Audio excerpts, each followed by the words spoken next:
নমস্কাৰ স্বাগতম জনাইছোঁ আপোনালোক সকলোকে মোৰ ইউটিউব চেনেল নাটি ভিডিঅ'লৈ।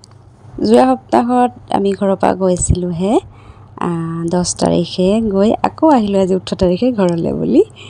আজি বাৰু এটা বিশেষ কামৰ কাৰণে আহিলোঁ, চ' ভিডিঅ'টো আৰম্ভ কৰিছোঁ, লগতে ঘৰলৈ গৈও থাকোঁ আৰু কি বিশেষ কামৰ কাৰণে সপ্তাহটোতে আকৌ এবাৰ আহিলোঁ দেখুৱাওঁ। চ' ব'লক ময়ো যাওঁ ঘৰলৈ, বিশেষ কামটোনো কি আপোনালোককো দেখাওঁ। তো লেটছ গ'। অকণমান অহাৰ পিছতে আমাৰ ইয়াত দেখা মানুহ ইউনিভাৰ্চিটিৰ ওচৰত পাইছিলোঁহি, আমাৰ আহি তাই শুই গ'ল। আৰু এয়া যেতিয়া আমি পাইছিলোঁহি চুকাফা, তেতিয়া তাই আকৌ উঠি গ'ল। তাৰপিছতে কি আমনি দেখিছেনে ইষ্টবোৰ।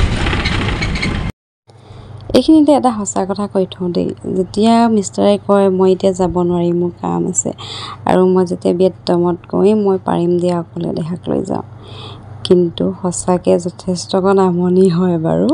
নিজৰ গাড়ীখনত নিজৰ মানুহখিনিৰ মাজত অহা নিচিনা নহয়, কাৰণ তাই এতিয়া যেনি তেনি যাব বিচাৰে, যেতি চাব বিচাৰে, ল'ব বিচাৰে, চ' যথেষ্টকণ অসুবিধা হয়।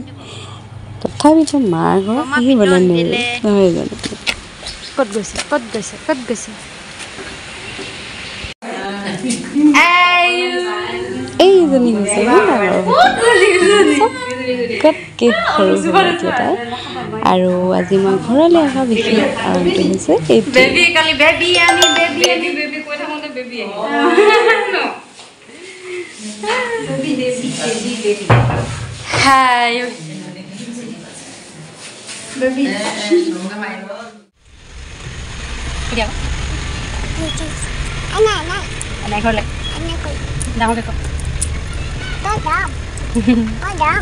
আমি এতিয়া বা ওচৰপা মেডিকেললৈ কি ঘৰলৈ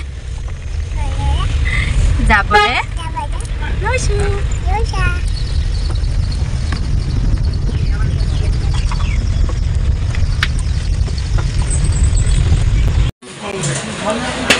দেখাই খাবৰ কাৰণে অকণমান মাছ ধৰিলোঁ। তাই দেখিছে নহয় মাছ ধৰিলে সোমাওঁতেই কি দুষ্ট।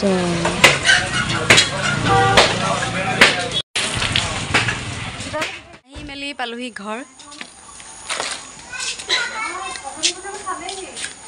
হা এতিয়া খানা পিনা খাই মেলি আজৰি। টিকলিজনী আজি ছুটি দিব বুলি কৈছে। ৰাতিপুৱা মানে এতিয়া 12টা বাজি গ'ল বাৰু। চবেই পূৰা কামত ব্যস্ত। কাপোৰ ধুইছে মা, এতিয়া মুচিব লাগে ঘৰ, নতুন নতুন আলহী আহিছে ঘৰলৈ। আৰু দেহাই নে ইফালে গৈছে সেইফালে গৈছে, তাই আৰু মানে কি ক'ম আৰু ক'বই পৰা নাই। তাৰ পিছফালে পানীখিনি দেখিছে, তাই অকল পানী চুব লাগে। অকল হোৱা বুলি আনিলোঁ, বিচনা গোট লগত গৈ তাই হাই পালেগে ঠিকনা নাই।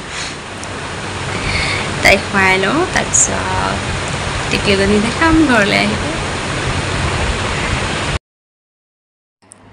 এয়া আহি পালেহি আমাৰ টিকলি মুনুৰ ঘৰলৈ। এয়া মানে অকণমান নিয়ম কৰিছে। মায়ে মানে কি জমনি কৰিছে চাব দেই। সেইজনী মানে ভালকৈ উৰুলি দিব নাজানে, সেইকাৰণে আঙুলি ভৰাই উৰুলি দি নাতিনীয়েকক স্বাগতম জনাইছে।